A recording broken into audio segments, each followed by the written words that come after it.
Arduino merupakan sebuah papan pengembangan elektronik yang dibuat atau dirancang yang bertujuan untuk memudahkan dalam pemrograman dan pengembangan berbagai proyek elektronik. Arduino memiliki komponen-komponen dasar yang penting untuk memahami cara kerjanya. Microcontroller merupakan otak dari Arduino yang mengendalikan semua fungsi dari proses. Arduino umumnya dilengkapi dengan microcontroller ATM Mega yang telah terprogram sebelumnya. Namun ada juga varian Arduino yang menggunakan microcontroller yang berbeda. Sensor suhu pada Arduino adalah komponen yang digunakan untuk mendeteksi suhu lingkungan atau suhu objek tertentu. Konsep dasar suhu pada Arduino melibatkan pengukuran perubahan resistansi atau tegangan yang terjadi akibat perubahan suhu.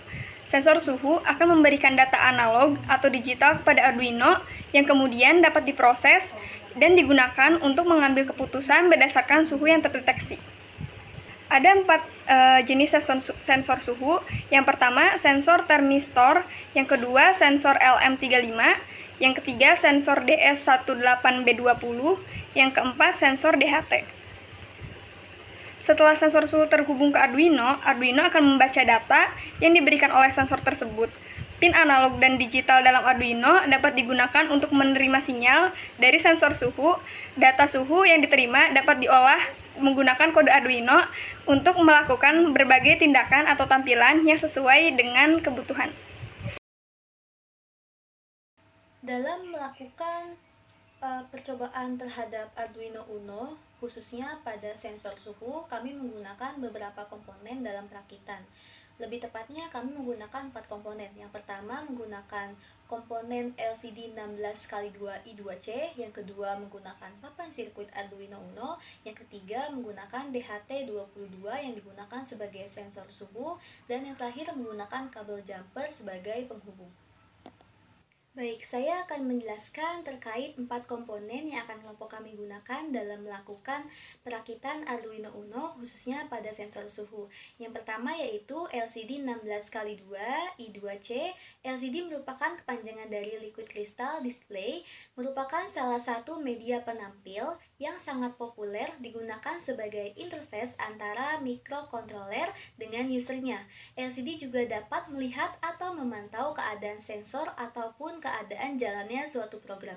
Yang kedua yaitu papan sirkuit Arduino Uno yang digunakan untuk memudahkan penggunanya dalam mengendalikan komponen elektronika dengan program seperti LED, motor DC, relay, servo, modul, dan segala jenis sensor.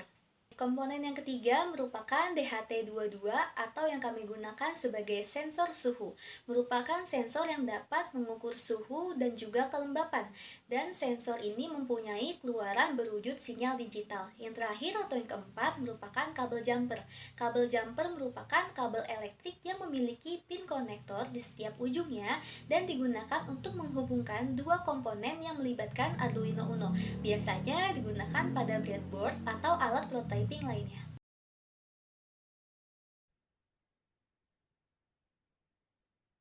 Baik, nama saya Muhammad Fauzi Wafi. Saya akan menjelaskan dari perakitan Arduino Uno punya kelompok kami. Di sini kami menggunakan 3 alat. Yang pertama itu Arduino Uno-nya sendiri. Lalu di sini ada LCD dan setelah alat lagi yaitu DHT sensor untuk mengukur suhu atau kelembapan. Oke, baik. Untuk yang kabel-kabel merangkai ketiga alat ini itu namanya kabel jumper. Kabel yang pertama ini itu untuk menyambungkan antara GND Arduino ke GND LCD. Lalu yang bawahnya, kabel ini digunakan untuk menyambungkan VCC yang ada di LCD ke tegangan 5 volt yang ada di Arduino Uno. Itu ada di sini. Lalu kabel yang di bawahnya itu untuk menyambungkan SDA LCD ke SDA Arduino Uno yang ada di sekitar sini. Lalu kabel yang bawahnya itu untuk menyambungkan SCL yang ada di LCD ke SCL yang ada di Arduino Uno, yaitu ada di sini. Lalu pindah ke DHT sensornya. Untuk kabel yang pertama di sebelah kiri ini di DHT sensor.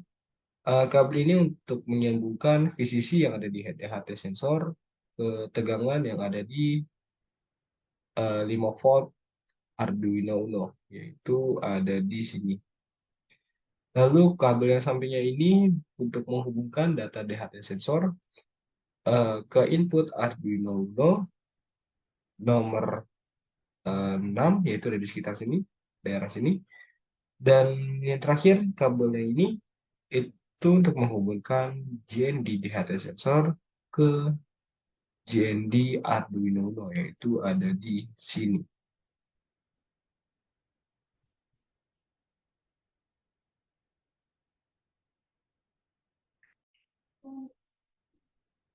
Oke, sebelumnya perkenalkan nama saya Rifan Satrio Pambudi.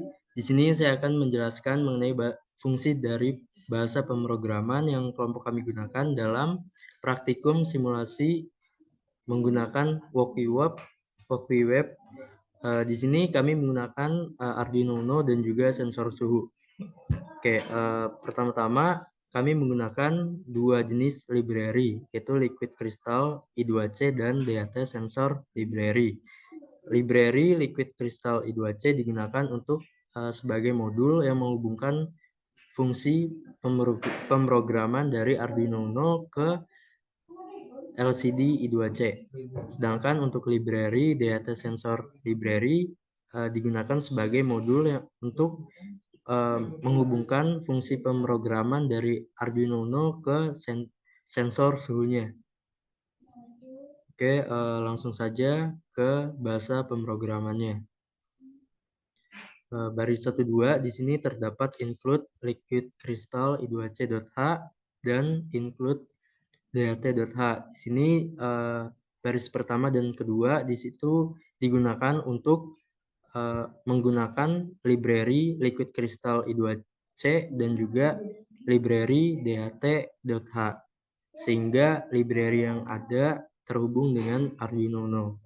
Selanjutnya baris ketiga di sini terdapat define DHT pin 7. Fungsi dari baris ketiga ini untuk mendefinisikan bahwa sensor suhu dihubungkan di pin 7 pada Arduino Uno. Selanjutnya baris keempat define DHT type DHT22. Di sini berfungsi untuk mendefinisikan bahwa sensor suhu yang kami gunakan itu adalah jenis DHT22. Selanjutnya baris kelima yaitu DHT pin, DHT type. Di sini digunakan untuk menghubungkan antara DHT di pin 7 pada Arduino dengan sensor suhu yaitu DHT22. Selanjutnya pada baris ke-6 di sini berfungsi untuk menghubungkan antara Arduino Uno dengan LCD I2C. Di sini LCD I2C yang kami gunakan yaitu berukuran 16x2. Maka dari itu value pada perintah di sini adalah 16,2. Selanjutnya masuk ke void setup. Void setup sendiri adalah suatu fungsi pada bahasa pemrograman yang dimana hanya menjalankan perintah satu kali saja sehingga bersifat tidak berulang. Oke, pada void setup di bahasa pemrograman ini pada baris ke-10 serial begin, baris ke-11 serial printing yaitu sistem monitoring suhu, baris ke-12 yaitu membaca, baris ke-13 yaitu print in hasil, baris ke-14 LCD begin 16x2 dan baris ke-15 yaitu DHT begin. Jadi fungsi daripada void setup ini apabila Arduino Uno dihubungkan ke listrik dan dimulai operasi, maka serial monitor akan menampilkan tulisan sistem monitoring suhu seperti pada di sini. Selanjutnya akan menampilkan juga membaca dan hasil. Oke. Dan fungsi dari baris ke-14 dan ke-15 itu menghubungkan antara Arduino Uno dengan LCD-nya. Oke, langsung ke fungsi void loop. Void loop sendiri adalah suatu fungsi pada bahasa pemrograman yang dimana menjalankan fungsi atau perintah secara berulang. Oke, pada void loop ini pada baris ke-21 dan 22 di sini menggunakan tipe data float. Float sendiri adalah tipe data yang digunakan untuk menyimpan data dengan karakteristik short text dan juga angka. Oke, pada baris ke-21 ke-22 di sini pada baris ke-21 float didefinisikan sebagai DHT read temperature. Jadi maksud dari baris ke-21 float T sendiri adalah hasil pembacaan suhunya. Selanjutnya baris ke-22 di sini H didefinisikan sebagai hasil dari pembacaan tingkat kelembapan. Oke, langsung saja ke baris ke-26. Pada baris ke-25 sampai baris ke-33 ini digunakan untuk menampilkan keterangan di LCD 16x2 I2C yang kami gunakan ini. Oke, pada baris ke 26 di sini LCD set kursor 0,0. Selanjutnya baris ke-27 LCD printin suhu sampai seterusnya sampai dengan baris ke-33 LCD print.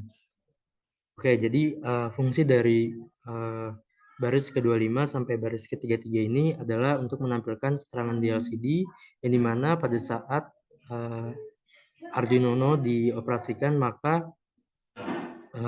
di LCD akan menampilkan tulisan suhu.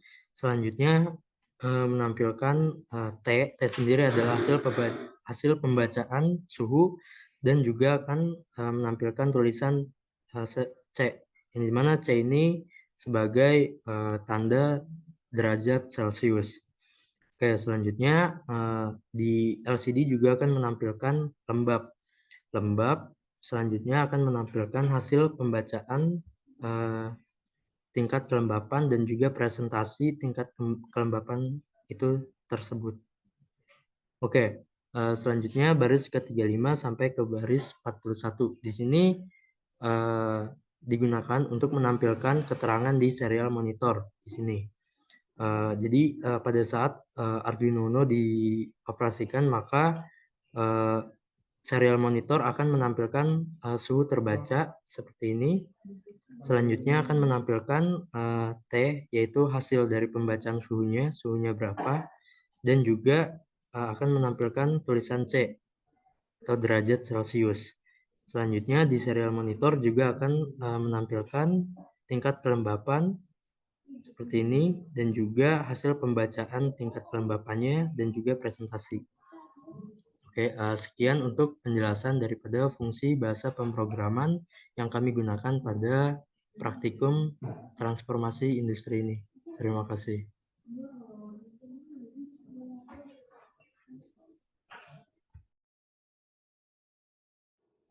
Ya, saya akan melanjutkan beberapa fungsi pada suhu di berbagai perusahaan. Yang pertama itu ada keamanan, yang dimana sensor suhu dapat digunakan untuk mendeteksi suhu yang berlebihan atau suhu yang terlalu rendah pada peralatan atau ruangan tertentu. Hal ini penting karena bisa mencegah untuk terjadinya kebakaran, kerusakan peralatan, atau bahaya lainnya. Kemudian tuh ada monitoring, yang dimana sensor suhu digunakan untuk memantau suhu pada ruangan, peralatan, atau mesin tertentu secara terus-menerus. Informasi suhu yang terus-menerus dapat membantu mengidentifikasi masalah atau perubahan suhu yang tidak normal, sehingga dapat dilakukan tindakan perbaikan atau pencegahan yang diperlukan. Yang ketiga ada pengaturan suhu. Sensor suhu ini biasanya digunakan untuk mengendalikan suhu pada sistem atau peralatan tertentu. Contohnya pada sistem pendingin udara atau sistem pemanas, sensor suhu akan mendeteksi suhu di sekitarnya dan mengatur kinerja sistem agar suhu tetap sesuai dengan yang diinginkan. Yang keempat ada efisiensi energi. Sensor suhu juga dapat digunakan untuk mengoptimalkan penggunaan energi dengan memantau suhu pada ruangan atau peralatan. Yang kelima ada kontrol kualitas. Sensor suhu dapat digunakan untuk mengontrol kualitas produk pada proses produksi tertentu. Misalnya pada industri makanan atau farmasi, sensor suhu digunakan untuk memantau suhu pada proses pemanas atau pendingin agar produk yang dihasilkan sesuai dengan standar kualitas yang ditetapkan.